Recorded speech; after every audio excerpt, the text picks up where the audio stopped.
penyelesaian barang bukti perkara terpidana atas nama Haji Iman Santoso ST dan kawan-kawan dalam perkara PT CSI atau Cakrabuana Sukses Indonesia. Kita akan sapa satu persatu narasumber yang sudah hadir ini dari Kejaksaan Negeri Kabupaten Cirebon. Selamat sore Pak Benu Elam Rusya SH, Kasih Intelijen. Assalamualaikum Pak. Warahmatullahi wabarakatuh. Halo, selamat sore. Ya, kabar baik Pak ya? Pendengar semuanya, kabar baik. Alhamdulillah. Terima kasih walaupun cuaca ini hampir hujan tapi tiga-tiganya bisa hadir di studio. Terima kasih Pak. Pak Santoso SH, Kasih Pengelolaan Barang Bukti Rampasan ya Pak ya? Ya. Assalamualaikum, selamat sore. Salam sejahtera buat kita semua. Terima kasih Pak Santoso sudah hadir di studio. Kemudian Ibu Indar Putri Della Azahra SH, analis penuntutan ya Bu ya? Iya, selamat sore semuanya. Saya panggilnya Bu Putri ya, atau Bu Indar ya? Boleh. Oke, baik. Terima kasih Bapak Ibu sudah hadir di studio sore hari ini.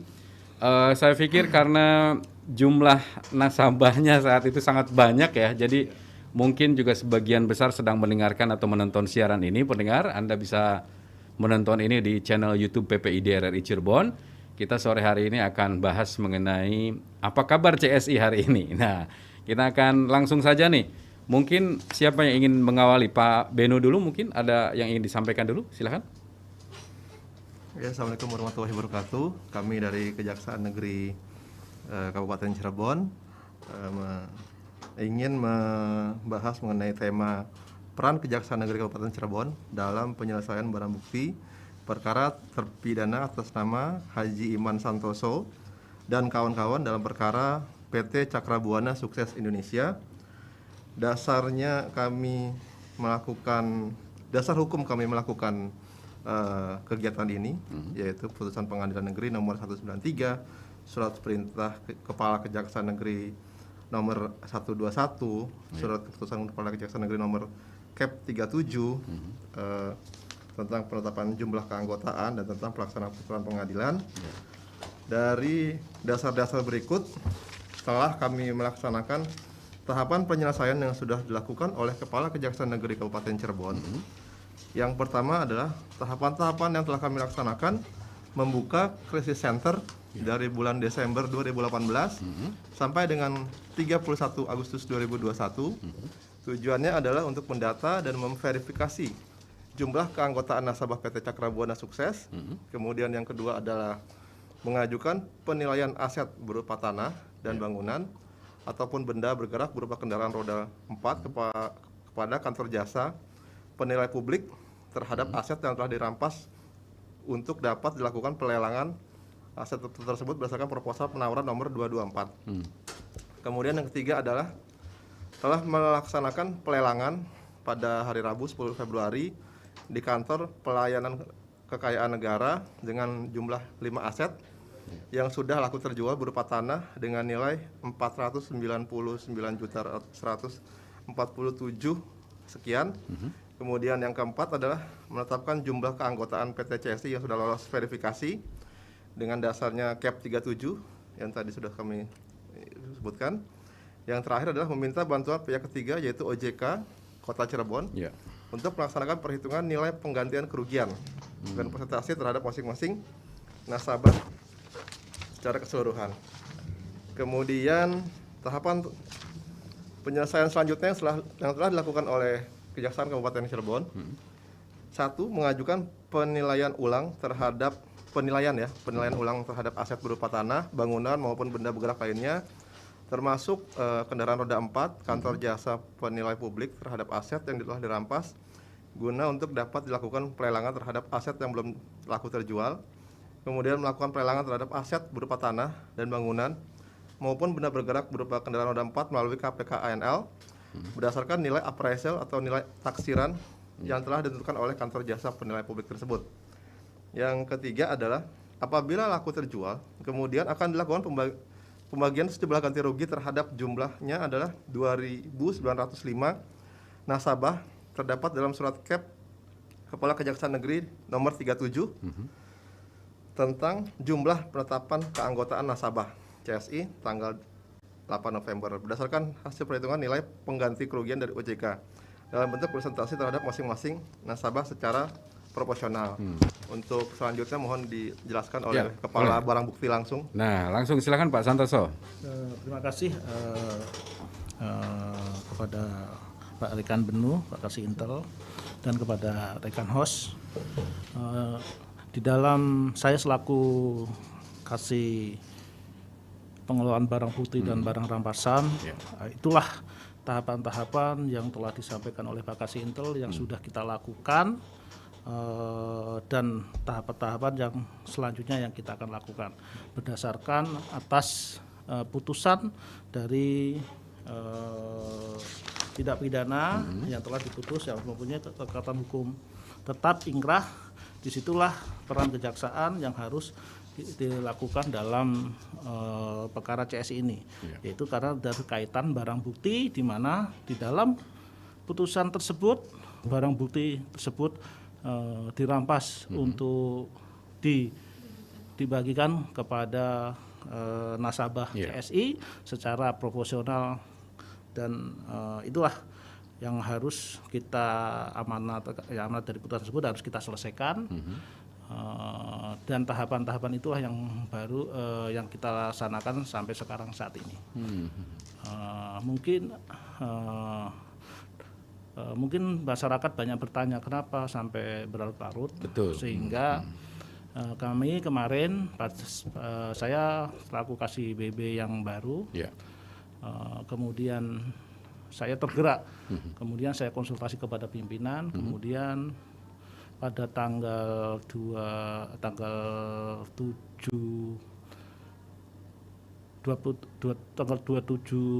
Oktober kita melakukan pertemuan dengan OJK untuk memutuskan berapa nasabah yang sudah memverifikasi, sehingga untuk demi kepastian hukum, sehingga untuk kita menindaklanjuti ke jenjang berikutnya untuk yaitu melakukan penilaian atau secara profesional, itu pembagian secara profesional berdasarkan nanti penghitungan yang kita minta tolong dari pihak ketiga, yaitu dari OJK. Oke. Jadi yang sudah terverifikasi nasabah berapa Pak sampai sekarang Pak? Yang sudah mendaftarkan di tempat krisis center di data kita adalah sekitar kemarin 2.905 anggota nasabah. 2.905 ya? Ya, 2.905. Hampir 3.000-an ya? Itu di luar dari putusan yang ada di dalam putusan perkara tersebut. Karena di dalam putusan perkara tersebut ada juga nasabah yang ada di dalam putusan itu yang ada sesuai dengan putusan yang ada di dalam sebagai tahapan barang bukti. Artinya kalau itu dijumlah angkanya lebih banyak lagi? Lebih banyak lagi. Oke, baik. Cuma mereka yang sudah datang ke krisis center melaporkan ada sekitar 2.900-an lah ya, yang namanya sudah terdaftar dan terverifikasi. Dari sejak diputus, yaitu diputus. Ya, dari 2017 itu akhir 2018 sampai kemarin yang kita tutup tanggal 31 Agustus 2021. Jadi sudah 3 tahun, makanya kita untuk demi kepastian hukum supaya kini bisa ditindaklanjutin kan gitu. Kalau kita menunggu nanti tidak ada kepastian hukum. Betul, makin lama lagi kan Pak? Iya.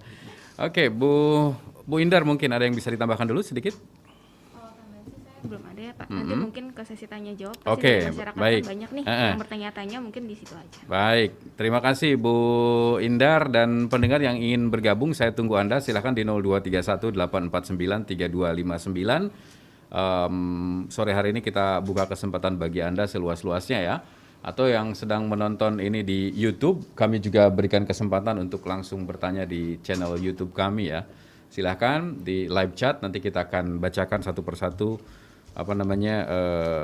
chat dari Anda sore hari ini.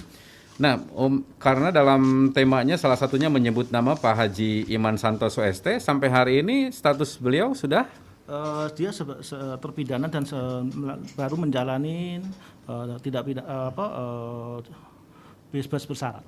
Oh, sekarang posisinya bebas bersyarat? Bebas bersyarat, tadi belum bebas murni. Iya, dia masih wajib lapor ya? Wajib lapor. Oke, jadi apa karena itu kemudian ini diangkat kembali sehingga harus segera selesai menunggu Pak Haji Iman ini bebas bersyarat dulu atau bagaimana sih Pak? Sebenarnya pada saat itu kita tidak tahu ya kapan dia bebas. Kalau bebas itu itu adalah ranah dari lembaga pemasyarakatan. Tapi saya selaku pejabat baru, saya bertugas di Kejaksaan Negeri Kabupaten Cirebon ini.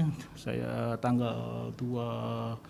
dilantik tanggal 23 September.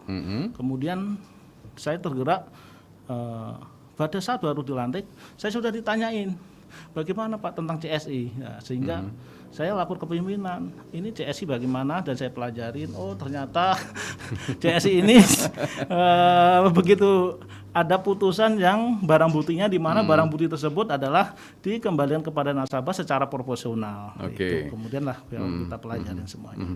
Pak, selama ini semua barang bukti, saya benar-benar awam nih Pak nih, Iya, supaya pendengar juga mendapatkan informasi yang tidak terpotong-potong oleh saya, yang mungkin sok tahu nantinya, saya mendingan posisinya sangat awam. Jadi semua barang bukti itu posisinya diamankan oleh kejaksaan atau ada beberapa di antaranya yang sudah misalnya diambil oleh nasabah gitu secara ilegal lah gitu ya, atau gimana itu Pak? Terima kasih.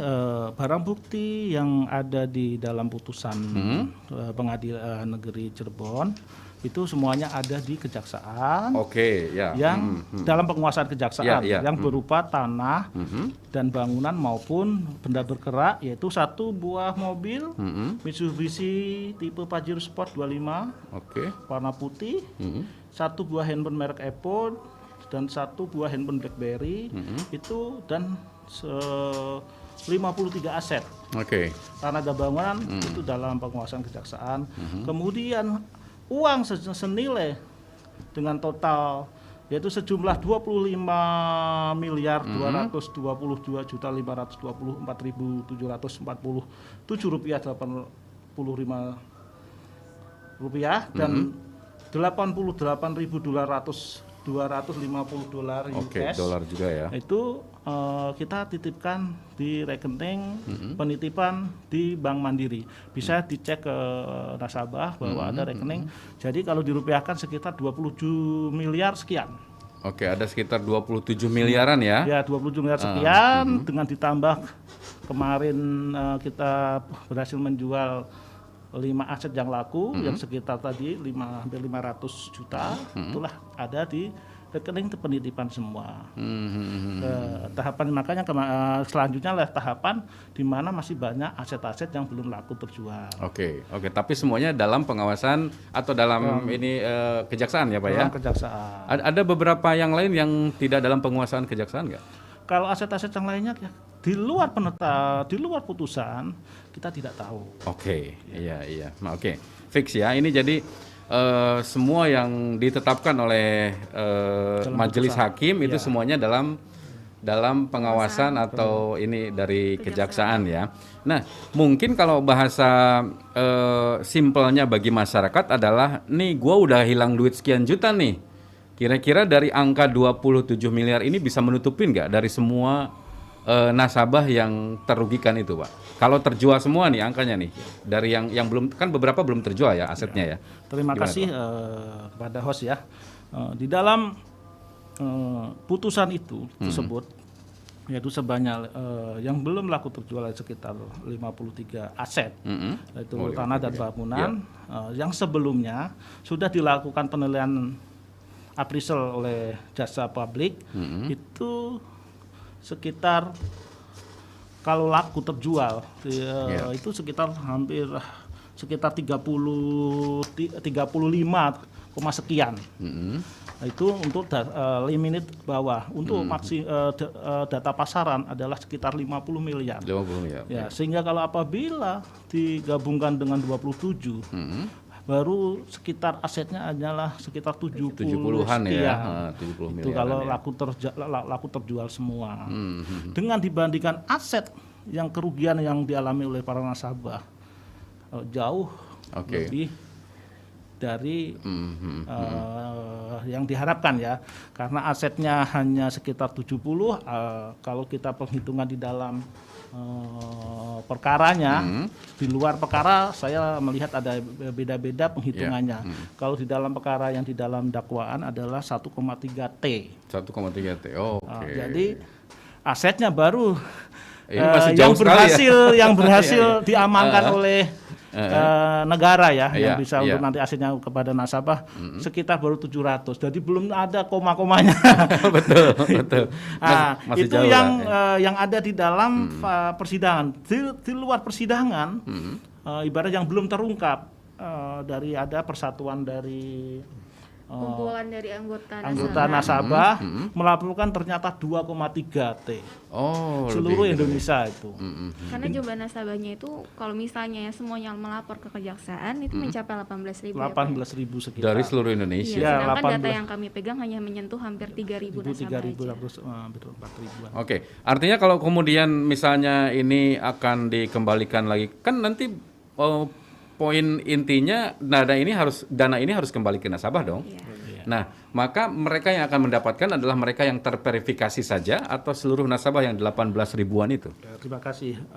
Inilah diperlukannya kemarin untuk verifikasi. Nah, Kita tidak tahu betul. siapa sih nasabahnya. Sepakat. Sehingga perlu diperlukan data yang untuk melapor ke pihak kejaksaan. Lewat Sehingga krisis center itu dibentuklah ya. krisis center itu. Dibukalah dari akhir Desember 2018 hingga kemarin di tanggal 1 Agustus 2021 dengan tujuan supaya kita tahu, karena jumlah nasabahnya kan menurut perkiraan 18 sekian ribu. Namun setelah dibuka krisis center hanya sekitar tadi 2.000 hampir 3.000 nasabah yang melakukan pendaftaran. Karena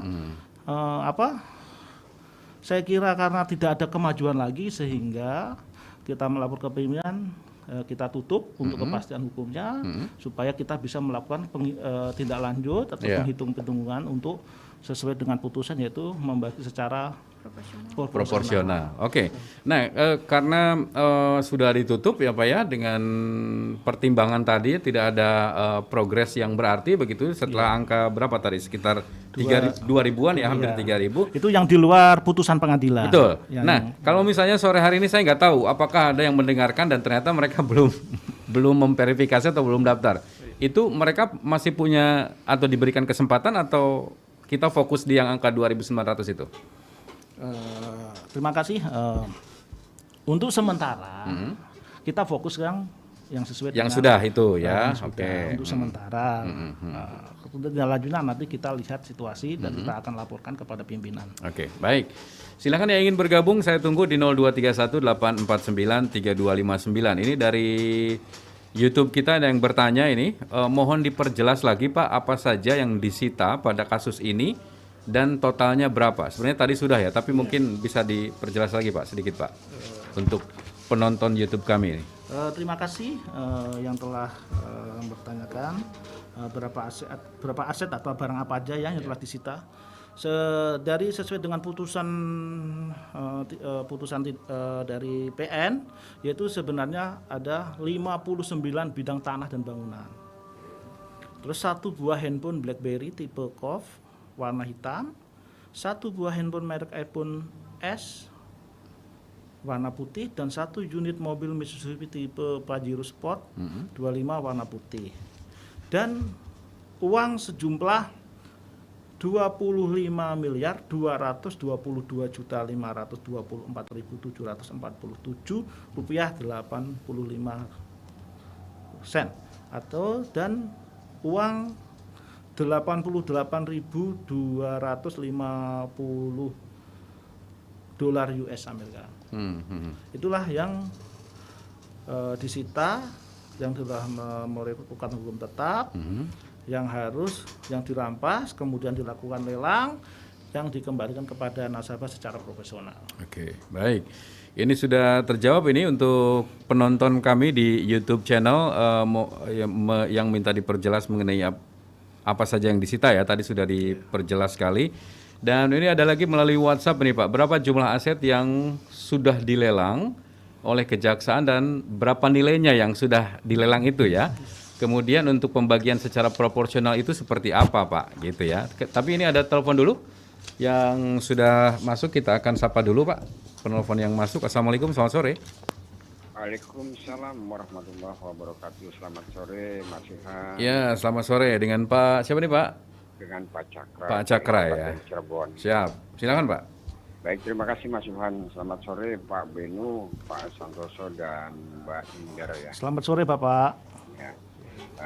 Ini kami tadi sudah sedikit banyak menyimak.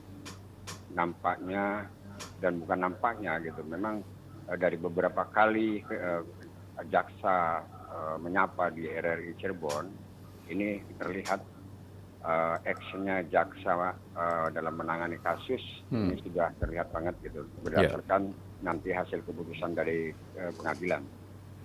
Nah, kejaksaan sebagai salah satu lembaga penegak hukum tentunya ini dituntut untuk lebih berperan dalam menegakkan supremasi hukum, perlindungan kepada masyarakat untuk kepentingan umum, menegakkan hak asasi manusia serta memberantas korupsi, kolusi dan nepotisme.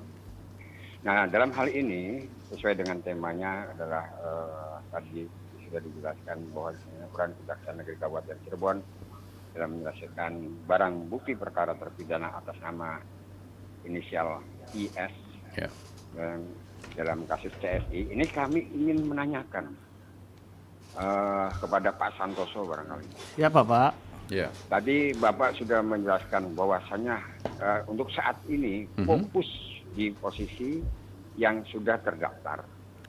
Mohon izin Pak, kami barangkali mewakili teman-teman. Ya jujur saja kami tidak mendapatkan informasi adanya apa tadi Pembukaan krisis center gitu ya. Pembukaan krisis center. Oke, ya. Itu. Kita tidak mendengar itu. Jadi kalau Bapak mengatakan fokus di sana, saya nasibnya bagaimana dengan yang lain yang belum tahu? Oke, ya Pak Cakra termasuk yang ini ya, yang belum melapor ya. Iya. Oke. Nah hal ini kan kalau seperti yang Pak Santoso katakan, ini nasib kami bagaimana? Sementara dalam undang-undangnya sendiri gitu kan. Ini kejaksaan merupakan harus mementingkan perlindungan kepada masyarakat umum. Ya, oke. Gitu. Bisa dipersingkat Pak? Ya. Kemudian yang kedua gitu kan, yang kedua. Mohon kiranya gitu ketika ini sudah ada keputusan kepastian dari pengadilan. Tentunya Kejaksaan Kabupaten Cirebon ini merupakan bagian dari pelaksana untuk menurunkan atau membagikan aset-aset yang sudah disita itu bersikap adil, bijaksana, sehingga masyarakat yang merasa saat ini membutuhkan banget uang itu kembali bisa merasa lega.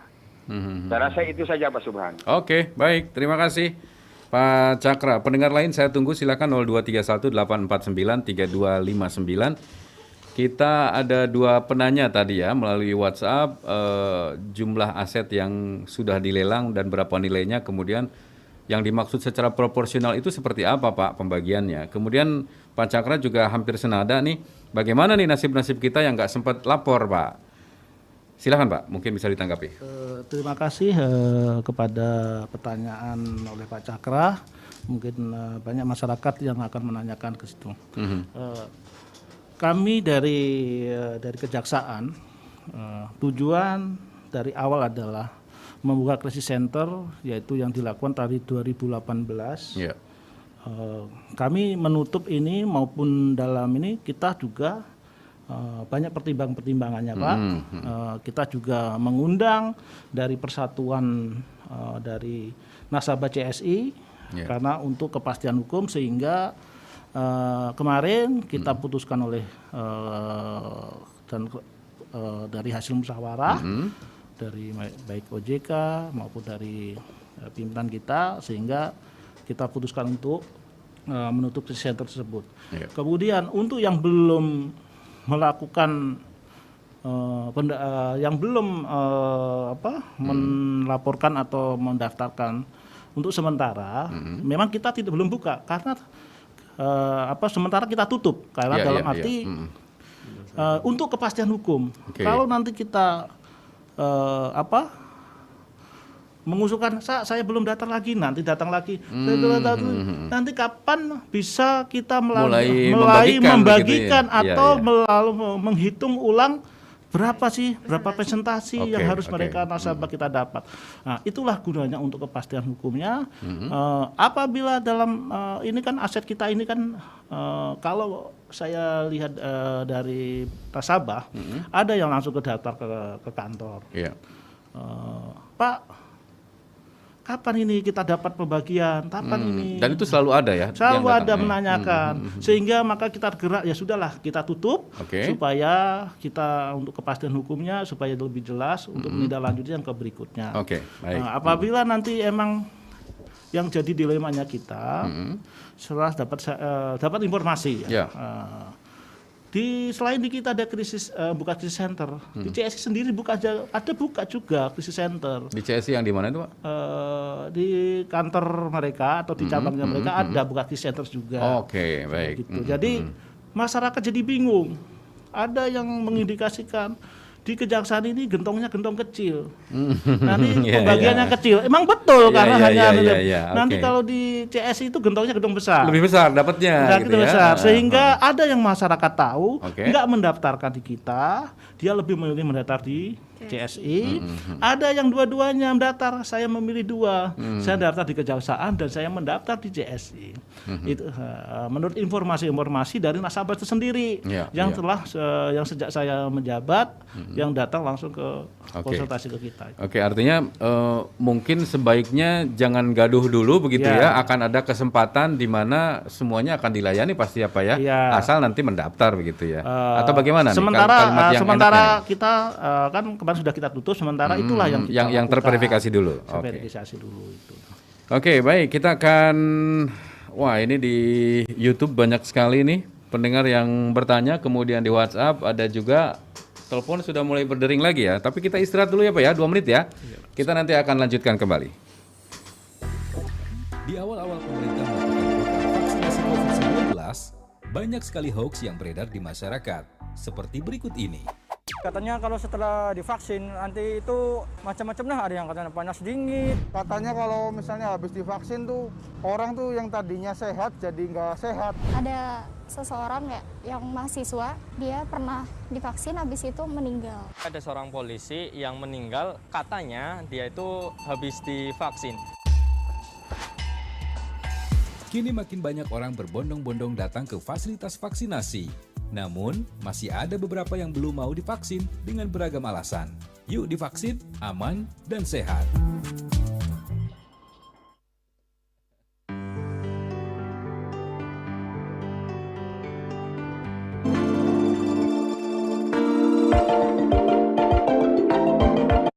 Kamus Besar Bahasa Indonesia adalah akal budi atau adat istiadat.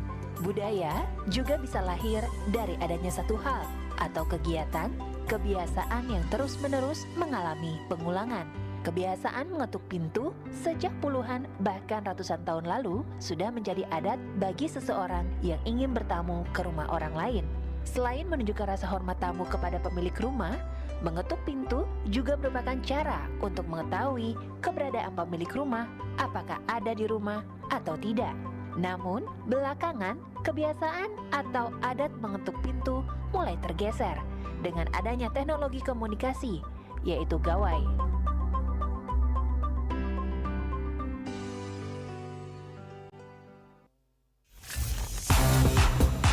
Pro 1, Kanal Inspirasi. Baik pendengar, kita akan lanjutkan kembali. Istirahatnya jangan terlalu lama karena yang nonton ini banyak, yang dengar juga banyak. Kita harus jawab satu persatu ini Pak. Saya ke telepon dulu. Oke, ada yang bergabung. Selamat sore, assalamualaikum.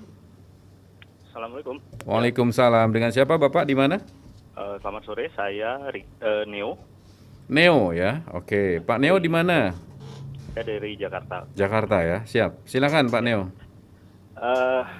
Saya sedikit tidak mengikuti kasus ini. Kebetulan juga ada keluarga yang terkena atas kasus ini gitu. Ya, jadi jadi korban investasi dari kasus CSI inilah. Iya. Iya. Saya sebenarnya mau membantah juga pernyataan dari Pak Cakra sebelumnya yang polling ya. Bantahnya tuh begini. sebenarnya sudah tepat yang dilakukan kejaksaan saat ini, yaitu melakukan cut off data seperti ini, supaya memang ada kepastian kapan proses ini harus diselesaikan. Iya, betul. Kalau terus bergerak terus datanya, ini tidak akan jelas juga ujungnya nanti gitu. Apalagi ini waktunya sudah begitu lama, sudah bertahun-tahun. Nah, kemudian periode data, kebetulan keluarga saya ini udah mendaftar ke Kejaksaan, Krisis Center Kejaksaan. Ya. Itu dari Jakarta. Dari Jakarta saja mendapat informasi. Jadi sangat nggak masuk akal bagi saya kalau di yang wilayah dekat-dekat malah nggak tahu gitu ya. Cirebon tidak tahu gitu. Apalagi dengan siap. periode 3 tahun lebih ini berjalan. 3 tahun lebih berjalan ini menurut saya waktu yang sudah cukup lama dan diberi informasi demikian jelasnya tadi gitu. Jadi sudah tepat yang dilakukan Kejaksaan sekarang. Hanya saja Kejaksaan perlu langkah-langkah selanjutnya lebih dipertegas lagi. Itu masukan saya kepada Kejaksaan. Langkah-langkah selanjutnya perlu dipertegas dan jelas timelinenya. Itu selain timeline jelas, juga mohon diperhatikan terhadap aset-aset sitaan yang ada. Kalau aset bentuk liquid, bentuk uang, saya sudah percaya bahwa itu aman di bank tempat rekening penitipan yang disebut Kejaksaan. Itu saya percaya. Cuman kalau aset-aset yang berupa tanah dan bangunan, kalau tidak cepat di proses lelang selanjutnya, kan sudah di appraisal tuh, sudah dinilai oleh KJPP. Saya dengar. Dan saya dengar sekarang prosesnya lagi lelang. Ini sebaiknya segera ditindaklanjuti lagi. Saya dengar tadi dari pengakuan bapak-bapak yang berkata di narasumber, katanya baru 5 yang terjual dari aset yang 59 itu, sisa kurang lebih tadi 50-an lagi. Nah, itu masih banyak sekali. Itu kapan bisa selesainya kalau ini tidak dipercepat? Itu jadi bebannya. Dan mohon diperhatikan juga aset-aset itu, karena saya dapat bocoran informasi ya bahwa aset-aset tersebut tidak terjaga dan sebagian itu kayak masih dipergunakan beraktivitas oleh pihak-pihak CSI. Ini akan kita highlight nih kalimat ini ya Pak ya. Terima kasih Pak Neo ya.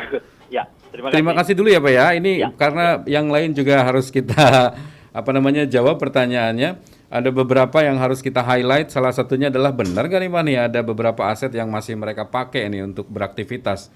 Kemudian soal tanah dan bangunan yang belum terjual sebaiknya segera dibereskan, dan ada beberapa diantaranya katanya tidak terawat dengan baik. Itu gimana ya? Kemudian mungkin kita akan coba bacakan lagi Pak, ini dari Pak Salim di Palimanan. Kenapa Pak Jaksa aset yang di Desa Pegagan Palimanan aman-aman saja, tidak disita? Nah itu mungkin bisa dijawab dari Pak Dava. Silakan Bu, mungkin bisa ditanggapi dulu yang ini. Yang Pak Dava ya? Boleh. Jadi izin menjawab ya Bapak mengenai pertanyaan Pak Dava ini, mengapa aset yang di Desa Palimanan ya? Jadi begini Bapak, terkait aset yang disita oleh Kejaksaan itu sendiri, itu berdasarkan dari putusan pengadilan yang telah ditetapkan.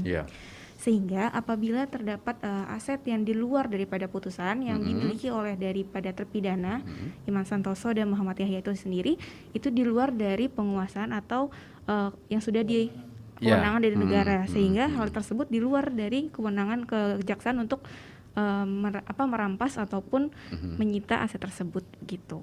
Itu sangat jelas sepertinya, karena itu harus ada keputusan dari pengadilan saat itu yang kemudian disangkakan kepada orang-orang itu ya. Kalau waktu itu tidak disebutkan misalnya tanahnya atau apa ya, berarti itu tidak dalam penguasaan dari Kejaksaan. Itu sangat jelas. Karena kita hanya menjalankan putusan sesuai yang ada di dalam amar putusan. Maka kemudian kalau misalnya masyarakat masih melihat ada beberapa gedung yang masih dipakai, bisa saja ya, bisa saja dong, karena mungkin gedung itu yang tidak bagian dari yang disita oleh Kejaksaan. Kalau tadi pertanyaan Pak Neo sepertinya hanya ini ya, himbauan untuk mempercepat proses ini. Kemudian saya ingin bacakan lagi Pak, ini dari YouTube channel kami, dari Reva Silvia. Saya harap Krisis Center buka lagi, karena kemarin lagi PPKM nggak bisa verifikasi. Terima kasih. Kemudian Pak Cepi Burhanuddin, saya khawatir data saya belum masuk Pak. Padahal saya sudah verifikasi katanya, sudah daftar mungkin ya. Pak Ahmad Syahirul Alim, mohon maaf bertanya Bapak, kapan rencana untuk pembagian hasil sitaan? Itu dulu lah, silakan. Karena ini banyak sekali. Silakan Pak. Jadi saya mau menjawab yang untuk apa? Kapan atau yang mana izin? Yang Krisis Center kapan buka lagi Pak? Krisis Center tidak bisa mendaftar. Kapan akan buka lagi? Untuk sementara Krisis Center seperti tadi untuk kepastian hukum sementara itulah yang sudah ditetapkan oleh dari pihak kejaksaan. Kemudian apabila ada nasabah yang sudah mendaftar tapi atau belum, yang untuk bisa melihat ke website dari kejaksaan itu sendiri maupun yang sudah langsung bisa di website kita tuh. Di website kejaksaan, jadi sebenarnya sudah ada datanya Bapak. Bisa langsung di-download dalam bentuk PDF ya. Bisa dilihat ya, nama Anda ada atau tidak itu bisa dilihat di sana. Bisa dilihat langsung. Kemudian untuk pembagian ya, dalam proses pembagian ini secara profesional kami akan melakukan pembagian tersebut apabila aset-aset tersebut sudah laku terjual, sehingga berapa terkumpul uang berapa, sehingga dan berapa nasabah yang sudah mendaftar atau yang masuk di dalam putusan maupun dalam krisis center tersebut, sehingga baru bisa dihitung berapa presentasi yang mereka akan dapatkan dari hasil sitaan kekayaan yang dari hasil kejahatan yang dari Imam Santosa itu sendiri, sehingga harus laku terjual dulu baru bisa dipresentasikan. Kalau belum, kalau masih berupa aset tanah, kita tidak bisa membaginya. Bagaimana proses pembagiannya? Gitu. Harus laku terjual, sehingga inilah tahapan yang selanjutnya yang akan dilakukan oleh kejaksaan. Tahun kemarin kan sudah dilakukan pelelangan, namun tidak laku. Hanya laku 5, sehingga di dalam appraisal itu penilaian ada jangka waktunya, yaitu 1 tahun. Apabila dalam 1 tahun itu tidak laku, berarti kita melakukan penilaian kembali. Nah, inilah tahapan dari kejaksaan yang sudah karena sudah jangka waktunya appraisal itu sudah daluarsa, sehingga udah lewat, sehingga kita melakukan appraisal kembali. Sekarang kita minta bantuan kepada PPA, yaitu Kejaksaan Agung, untuk menilai kembali dari aset-aset yang belum laku terjual. Kemudian nanti setelah kita itu appraisal itu atau nilai tafsiran harga sudah turun dari Kejaksaan Agung, baru nanti kita melakukan lelang kembali. Di tahun 2022 insya Allah nanti kalau ada appraisal segera kita akan lelang dan kita umumkan bagi siapapun masyarakat yang berminat silakan untuk ikut dalam lelang tersebut. Sementara itu Pak. Baik. Ini kalau tadi saya coba hitung-hitung ada sekitar 27 miliar, kemudian ditambah ya sekitar kurang lebih 70 miliaran ya Pak ya. Kalau laku terjual. Kalau laku terjual, ini kita bayangkan itu laku terjual semua, tapi yang terverifikasi itu kan hanya sekitar 2.900 atau 3.000-an. Uang itu akan habis untuk 3.000 orang itu atau bagaimana nantinya Pak? Supaya ini kita tidak memberikan kekhawatiran bagi mereka yang tidak mendaftar nih Pak nih. Silahkan Pak. Terima kasih. Dari 2.000 ini kan nanti sekitar 3.000 karena di dalam putusan juga ada. Dalam putusan itu sudah termasuk karena haknya adalah ada 1.065 di dalam putusan tersebut itu. Kemudian di dalam putusan itu ada sebagian ada yang mendaftar verifikasi. Nantilah kita inventarisir kembali. Nanti berapa? Kalau emang sekitar 4.000, itulah nanti bagaimana pembagian secara proporsional. Nah, kita selaku jaksa minta pihak ketiga untuk menghitung bagaimana proses penghitungannya verifikasi, karena kita selaku jaksa tidak ada kewenangan ke sana begitu ya. Untuk menghitung secara proporsionalnya bagaimana, pihak ketiga kemarin kita menggandeng yaitu dari OJK. Artinya kalau bertanya berapa proporsionalnya tentu tidak bisa disebutkan hari ini ya. Karena masing-masing nasabah meskipun seandainya kita berilustrasi mungkin Mbak Indar 100, Pak Benu 100. Mbak Indar baru memperpanjang, baru dapat 1 bulan. Pak Benu mungkin sudah 5 kali menerima, akan berbeda. Akan berbeda ya. Gitu. Baik. Ini ada penelpon ya, sudah masuk kembali. Assalamualaikum, selamat sore. Waalaikumsalam. Ya, silakan. Ini Pak Caswan Duku Puntang. Ya, silakan Pak Caswan. kesuwun Pak penyiar. Iki kita pengen takon ning Pak Benu. Ari kula sih ndukung omongane Pak Cakra. Aja ditutup dikit. Jangan ditutup dulu. Krisis center. Iya. Masalahnya akeh masyarakat kang durung kedaftar. Hari wis ditutup terus jadi keputusan pengadilan. Lah priben wong kang durung daftar ya jadi ruginan. Ya. Nah, maksud kita tolonglah jaksa menggawe aja nanggung. Hari pengen bantu masyarakat ya sekalian dikelar nang aja. Ya, baik. Siap. Terima kasih Pak Saswan ya. Kita tentu ingin apresiasi dulu ini para jaksa karena ini sudah sangat berlarut-larut ya. Memberikan kesempatan kepada masyarakat yang menjadi korban lah ya dari CSI ini. Silakan, mungkin bisa ditanggapi sedikit saja Pak yang ini Pak. Terima kasih Bapak Pak Caswan ya. Kejaksaan tujuannya membuka krisis itu supaya tahu nasabah. Apabila nasabah tidak mendaftarkan di kejaksaan, kita tidak tahu berapa yang telah ditanamkan, kapan mulanya adatnya. Itulah sehingga itulah dasar-dasar kejaksaan untuk menghitung. Kalau tidak pernah mendaftar, kita tidak tahu. Kita gimana cara menghitungnya? Kita tahu nasabah, tapi di dalam nasabah itu kan ada akad. Iya. Dia menanamkan 1M dengan terus kemudian dalam jangka berapa dia sudah menerima berapa kali. Itulah yang perlu harus dikirim ke pihak ketiga. Apabila tidak mendaftarkan, kita tidak tahu bisa menghitung. Itu tujuannya. Baik. Pak. Ya, Pak Caswan ya sudah terjawab insya Allah. Ini ada 087876 sekian. Selamat sore Bapak Ibu, izin bertanya. Bagaimana kita tahu bahwa nasabah sudah terverifikasi oleh kejaksaan? Tadi sudah ya, nanti saya bacakan lagi. Apakah ada feedback apabila ada dokumen yang dinilai kurang? Kebetulan keluarga saya ada yang menjadi nasabah CSI ini dan dokumennya sudah dititipkan kepada marketing CSI-nya. Oke, ini kalimat ini saya ulang ya. Dan dokumennya sudah dititipkan di marketing CSI-nya. Terima kasih, silakan dijawab Bapak Ibu. Terima kasih Ibu.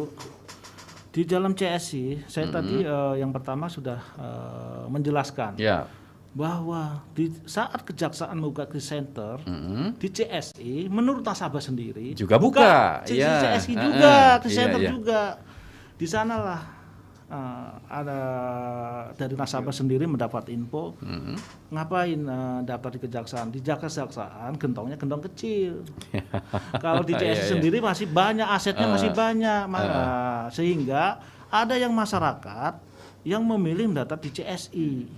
Kalau mendaftar di CSI berarti tidak terdaftar di kejaksaan. Itu intinya. Untuk tahu terdaftar di kejaksaan atau tidak, dibukalah di website dari Kejaksaan website Kejaksaan Kabupaten Cirebon. Nanti di situ ada datanya bentuk PDF bisa di-download. kejarikab.cirebon.go.id. Kejarikab.cirebon atau gimana Bu? Silakan Bu. kejarikab.cirebon.go.id. Oke, kejarikab.cirebon.go.id. Iya, kalaupun misalnya susah diingat ya Pak, bisa tinggal buka Google, klik aja Kejaksaan Negeri Kabupaten Cirebon, pasti muncul. Pasti akan diarahkan ke sana ya.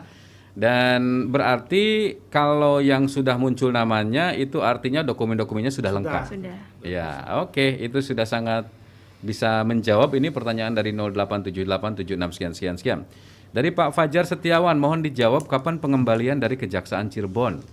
Kemudian nomor telepon kantor atau nomor HP krisis center atau kejaksaan mohon dikirim biar saya bisa konsultasi katanya. Websitenya tadi sudah ya, Kejaksaan, cari saja di Google ya, Kejaksaan Negeri Kabupaten Cirebon. Nanti akan langsung menuju ke websitenya. Silahkan bisa dijawab ini. Terima kasih. Kalau terkait kapan mungkin sudah disampaikan berulang kali oleh kepala seksi saya di sini, tapi kalau misalnya berkaitan dengan pertanyaan kedua tadi gimana Pak? Iya. Nomor 2-nya adalah nomor HP sih. Dia minta nomor HP. Oh, nomor HP ya. Jadi sebenarnya pada saat kemarin krisis center dibuka, itu kami tidak mengadakan hotline, dalam artinya tidak ada nomor HP yang kami gunakan untuk menerima aduan ataupun konsultasi berkaitan dengan CSI, melainkan daripada nasabah itu sendiri langsung datang ke kantor dan memberikan fotokopi daripada akad masing-masing kontrak berkaitan dengan investasi dengan CSI tersebut begitu. Ya, oke. Baik, ini rupanya tinggal beberapa menit saja. Pak, ketika Bapak menyampaikan bahwa ada sebagian dari mereka yang justru melapor ke krisis centernya CSI atau namanya apapun itulah, pokoknya mereka daftar ke CSI, sebenarnya apa yang mereka dapatkan? Janji bahwa ini akan segera dilunasi oleh aset-aset mereka yang tidak dikuasai oleh kejaksaan, atau justru ada pungutan lain di situ? Terima kasih. Kalau masalah dengan yang mendata di CSI kira kurang tidak begitu paham ya. Namun berdasarkan info-info dari nasabah yang sebelumnya sudah pernah ke CSI, karena CSI menjanjikan pada awalnya sehingga mereka banyak tertarik ke CSI karena menjanjikan bahwa dia akan membayarkan kerugian mengembalikan. Nah, pada dan itu terbukti, Pak? Pada saat sejauh ini belum. Sejauh ini tidak ada. Oke. Sejauh ini belum ada. Kalau sudah ada pengembalian mungkin tidak akan. Tapi setelah ini kan terpidana menjalanin putusan pidana bersyarat. Selanjutnya saya belum tahu, dapat info dari perkumpulan kemarin terakhir saya bertemu dengan perkumpulan dari nasabah CSI. Dia dan ketemu langsung sama beliau bahwa untuk sementara dari pihak CSI belum ada yang mengembalikan. Oke. Sementara informasi yang diterima adalah tidak ada nasabah yang mendapatkan pengembalian dari CSI begitu ya. Dan kalau dari kejaksaan justru masih masih proses ini ya. Kalau kejaksaan kita masih proses yaitu untuk mengajukan appraisal, setelah nanti baru tahapan pelelangan. Insya Allah tahun 2022 apabila nanti ada penilaian appraisal sudah keluar, kita akan segera lelang, kita akan segera umumkan bagi siapapun nasabah itu sendiri kalau berminat untuk membelikan aset-aset itu, sehingga untuk memperlancar dalam proses. Kalau laku semua terjual, segera lebih cepat akan dikembalikan ke masyarakat. Oke, baik. Kalau kemudian titik akhirnya, maka boleh tidak kita mendapatkan kepastian bahwa seluruh nasabah itu bisa mendapatkan pengembalian? Terima kasih. Kalau seluruh nasabah, kita datanya kan tidak ada. Kalau kita tidak ada, gimana kita mau bisa menghitung? Artinya begini, Pak, kalau kemudian uang ini sudah habis dibagikan kepada mereka yang terverifikasi, besok-besok kapan hari mereka ada yang datang lagi bahwa saya juga adalah nasabah misalnya, apa yang akan terjadi itu, Pak? Kalau kita kan sesuai dengan putusan memang kepada nasabah. Di satu sisi kita tidak tahu siapa nasabahnya, karena banyak, ya kan. Dan kita tidak punya data-data seluruh nasabah, yaitu sebanyak 18 ribuan ya. Karena jadi kita menghitung sesuai dengan apa yang ada yang mendaftar, mungkin ada yang data-data yang ada di kita. Itulah yang mungkin yang kita sampaikan. Sementara itu. Baik, ini ada yang bertanya lagi, apakah tidak sebaiknya kejaksaan merujuk ke senternya CSI berapa masyarakat yang melapor di sana? Apa tidak sebaiknya kejaksaan yang mendatangi CSI-nya langsung? Berapa orang yang pasti punya kewenangan dong untuk datang ke sana dong, untuk menanyakan berapa ribu orang yang daftar ke Anda gitu untuk ke krisis center ini di sana. Bisa nggak, Pak, ke sana? Terima kasih. Kita mendatang ke sana kan hanya data doang. Kita kan perlu bukti-bukti. Apakah dia nasabah? Ini kan untuk menghitung karena harus ada kontrak. Kalau hanya datanya aja mungkin ada. Tapi kalau tidak disertai dengan kontrak, berapa dia menanamkan modal di sana dan sudah berapa kali dia menerima, itu kan perlu. Kita membutuhkan, kenapa harus datang on the spot dengan membawa data-data real supaya kita tahu, oh benar ini kontraknya, ini benar kapan ini. Kemudian kontraknya asli apa tidak, karena ada banyak juga nasabah yang kontraknya bukan kontrak asli. Oh, yang datang ke kejaksaan pun ada yang tidak lolos verifikasi ya berarti karena di sini kan banyak cabang-cabang CSI kan tidak langsung, banyak cabang-cabang di Majalengka banyak mereka ternyata hanya diberi hanya kop CSI namun dia tidak legal. Hanya karena bilang CSI Nah, itulah yang bermain dari cabang-cabangnya kita nggak tahu. Saya bilang kalau dari CSI itu biasanya ada dari notarisnya, ada stempel notarisnya, ada tanda tangan notarisnya. Di luar itu tidak bisa dipertanggungjawabkan, baik CSI maupun kejaksaan. Oke, baik. Ini Pak Cepi bertanya lagi nih Pak, kalau data saya tidak ada di kejaksaan, bolehkah saya daftar ulang di kejaksaan? Mohon bantuan dan pengertiannya. Ini kita memahami sekali apa ya, apa yang dirasakan oleh para mungkin boleh saya sebut korban ya Pak ya? Iya, korban. Kita sangat memahami sekali apa yang dirasakan oleh para korban dari CSI ini ya. Untuk Pak Cepi terima kasih. Namun alangkah lebih bijaksananya kalau Pak Cepi dicek dulu di website yang tadi disebutkan, sehingga keraguannya bisa terbayarkan gitu ya. Jangan-jangan sudah ada tuh namanya Pak Cepi di sana ya, dicek dulu. Tapi kalau misalnya itu jawabannya gimana tuh Pak? Kalau misalnya ternyata tidak tidak ada. Kalau tidak ada kan kita tidak bisa bagaimana untuk memverifikasinya. Kan kita butuh data. Kemudian apabila tidak ada di dalam database, tapi ada di dalam putusan, nanti bisa kita pertimbangkan. Nah, karena di dalam putusan itu, itulah data-data yang disita memang asli semua disita, sehingga dia tidak bisa mendaftarkan ke kejaksaan. Karena datanya ada. Datanya ada di sana, ada gitu di ya. sana. Jadi secara otomatis sebenarnya mereka sudah berhak sesuai dengan putusan hakim. Oke, sangat jelas. Pak Suparno AS, kalau krisis center dibuka lagi, kapan pihak kejaksaan untuk menyelesaikan lelangnya? Terima kasih. Tadi saya jelaskan kepada yang sudah ya, bahwa tahapan sekarang karena di dalam penilaian appraisal itu ada masa waktunya. Yaitu kemarin itu masa waktunya adalah 1 tahun. Di dalam masa waktu 1 tahun kemarin hanya 5 aset lah yang laku. Ya senilai tadi yang 5 aset dengan nilai jual sebesar 499.147.000 rupiah. Ada aset-aset banyak yang belum laku, sehingga langkah kita adalah menghitung ulang appraisal kembali dengan bantuan dari PPA Kejaksaan Agung. Apabila nanti turun, kita akan segera lelang, kita segera umumkan dengan menggandeng yaitu KPKNL ketiga. Disitulah nanti beberapa aset yang akan laku semua. Apabila laku terjual semua, insya Allah segera kita akan bagikan kepada masyarakat. Iya, oke, baik. Sayang sekali waktu kita sudah tidak cukup. Saya yakin betul satu episode ini tidak akan cukup untuk bisa menjawab semua pertanyaan.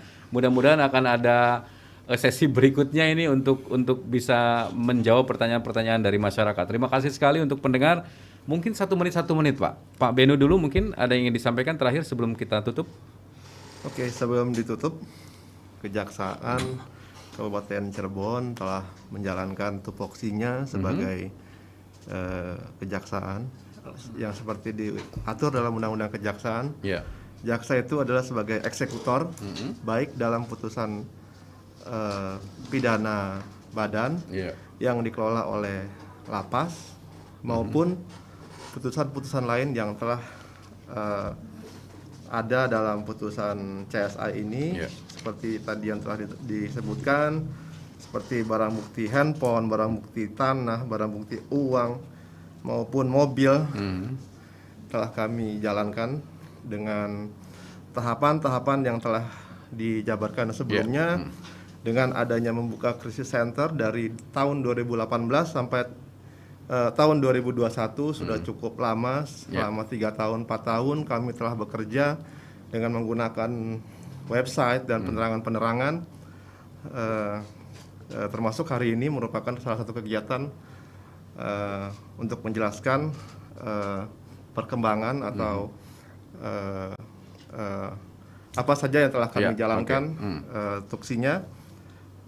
Sepertinya itu saja, nanti ditambahkan kembali oleh rekan saya. Silakan Pak Santoso. Terima kasih kepada nasabah atau korban dari CSI. Kami mohon dukungannya kepada para nasabah, yaitu dalam melaksanakan putusan yang telah memenuhi hukum tetap, antara lain yaitu pembagian secara proporsional, yang langkah-langkah kita yang sudah kita lakukan. Jadi kita tinggal menunggu penilaian appraisal dari Kejaksaan Agung, yaitu dari PPA, Kemudian nanti kita akan melakukan lelang, kemudian lelang kita akan segera umumkan kembali bahwa kalau nanti laku berapa, nilainya berapa, kita akan terbuka kepada masyarakat untuk supaya jelas dan transparan. Karena di dalam putusan itu dengan jelas bahwa akan dibagi kepada nasabah secara proporsional. Baik, Bu Indar silakan. Mungkin sedikit aja Pak ya tambahan bagi para masyarakat yang menjadi korban daripada nasabah CSI ini, mungkin dihimbau untuk bisa menyaring kembali ketika menerima informasi yang beredar, karena tentunya informasi yang beredar ini kan banyak sekali ya Pak ya, baik itu benar maupun tidak. Kalaupun misalnya ragu, bisa datang ke kantor kejaksaan untuk menanyakan informasi tersebut daripada termakan oleh informasi tersebut akhirnya malah rugi 2 kali jatuhnya. Baik, terima kasih Pak Benu, Pak Santoso, Bu Indar. Waktunya memang harus kita akhiri ini acara ini, dan mudah-mudahan ada manfaat yang bisa kita ambil bagi masyarakat, terutama Anda yang menjadi nasabah selama ini bertanya-tanya. Mudah-mudahan sedikit kita bisa memberikan informasi yang tadi sudah disampaikan. Jangan lupa tadi pesannya Bu Indar, jangan gampang menerima informasi kalau informasi itu tidak jelas begitu ya. Pendengar, kami harus segera akhiri Jaksa Menyapa untuk sore hari ini.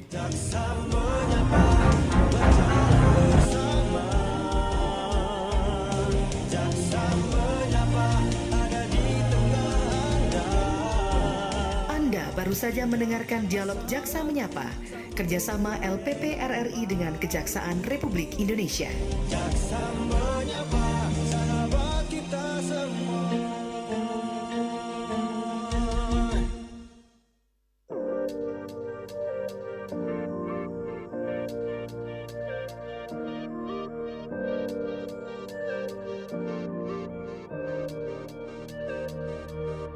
Bersatu kita maju, bangun komitmen baru. Ketua PGRI Jawa Barat Dede Amar mengatakan pernyataan Menteri Mendikbudristek Nadiem Makarim tentang pengangkatan 1 juta guru belum dapat terrealisasikan.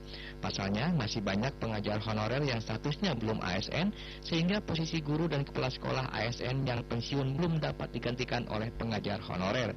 Untuk itu, di peringatan Hari Guru, PGRI Jabar dikatakan Dede Amar mendorong Kemendikbud untuk segera mengangkat honorer menjadi guru ASN sebagai penyelesaian persoalan daurat guru di berbagai daerah Jawa Barat. Jamaah honorer ini kan kemarin kita sudah berjuang ya untuk supaya segera, salah satunya penyelesaian masalah daurat guru itu ya diangkatnya guru honorer jenjang ke-3K itu ya. Tapi tahap pertama sudah alhamdulillah, tinggal tahap kedua. Tinggal sekarang penyelesaiannya yang betul-betul dilaksanakan sesuai dengan harapan semua. Kan Mas Menteri bilang ingin diangkat 1 juta guru honorer ya. Harapan kami itulah salah satu untuk menyelesaikan permasalahan pendidikan. Sementara itu, Ketua Dewan Pendidikan Jawa Barat Profesor Amung Makmun menuturkan pihaknya mengapresiasi terhadap